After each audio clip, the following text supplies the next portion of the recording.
മധ്യപ്രദേശിലെ ഇൻഡോറിൽ കുടിവെള്ളത്തിൽ വിഷാംശം കലർന്ന മരണം 13ആയി. കുടിവെള്ള പൈപ്പ് പൊട്ടി രാസപദാർത്ഥങ്ങൾ കലർന്നാണ് വെള്ളം മലിനമായത്. മരിച്ചവരുടെ കുടുംബങ്ങൾക്ക് സർക്കാർ 2 ലക്ഷം രൂപ ധനസഹായം പ്രഖ്യാപിച്ചിരുന്നു.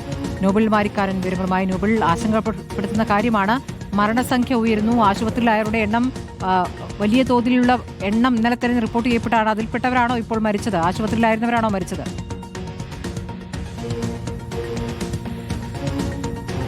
സ്മൃതി, ഇൻഡോറിൽ ഈ കുടിവെള്ളത്തിൽ ഉണ്ടായ മലിനജലം അതുപോലെ രാസപദാർത്ഥം കലർന്നാണ് ഈ അപകടത്തിന് കാരണമായത്.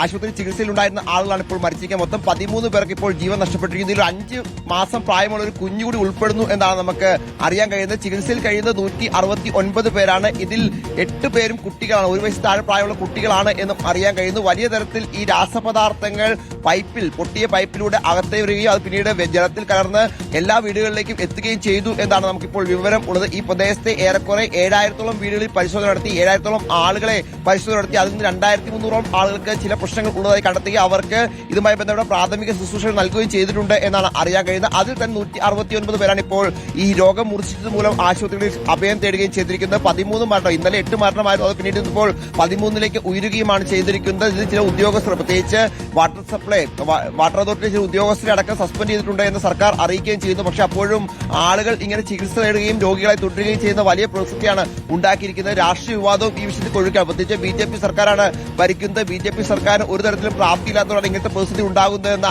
RJD അടക്കമുള്ള പ്രതിപക്ഷ പാർട്ടികൾ വിമർശനം ഉന്നയിക്കുകയും ചെയ്യുന്നു. ഇത്തരത്തിൽ ഈ കുടിവെള്ളത്തിൽ രാസപദാർത്ഥം കലരുമ്പോൾ കൃത്യമായി തന്നെ കണ്ടെത്താനോ അല്ലെങ്കിൽ ആ വെള്ളം നിർത്തിവെക്കാനോ വിതരണം നിർത്തിവെക്കാനോ ഒന്നും സർക്കാരിനോ അല്ലെങ്കിൽ മുനിസിപ്പൽ കോർപ്പറേഷനോ ഒന്നും കഴിഞ്ഞില്ല എന്നാണ് പ്രധാനപ്പെട്ട കാര്യം. ഇൻഡോർ എന്ന് പറയുന്നത് രാജ്യത്ത് തന്നെ ഏറ്റവും മനോഹരവും ക്ലീനസ്റ്റുമായ ഏറ്റവും വൃത്തിയുള്ള നഗരങ്ങളിൽ ഒന്നാണ്. ആ നഗരത്തിലാണ് ഇപ്പോൾ ഇങ്ങനെ കുടിവെള്ളത്തിൽ വിഷാംശവും രാസപദാർത്ഥം കലർന്ന ആളുകൾ മരിക്കുന്ന സാഹചര്യം ഉണ്ടായി. നിലവിൽ 13 പേർക്ക് മരണം സംഭവിച്ചു. 169 പേർ ചികിത്സയിലുണ്ട്.